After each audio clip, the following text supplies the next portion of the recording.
প্রস্থান পরবর্তী আলো, কলমে হরপ্রসাদ গায়েন। সে এসেছিল নির্ঝঞ্ঝাট অন্ধকারের চ্যুতি ধরে, এক বিন্দু অচেনা নক্ষত্রের মতো। কোনো শব্দ করেনি, নাড়েনি কড়া, শুধু বাতাসের গায়ে বিলীন হয়ে আমার নির্জন ঘরে এসেছিল নেমে।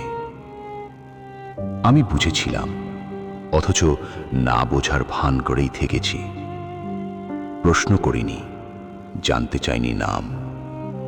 কিছু সম্পর্ক তো উচ্চারণ মাত্রই চূর্ণ হয়ে যায়।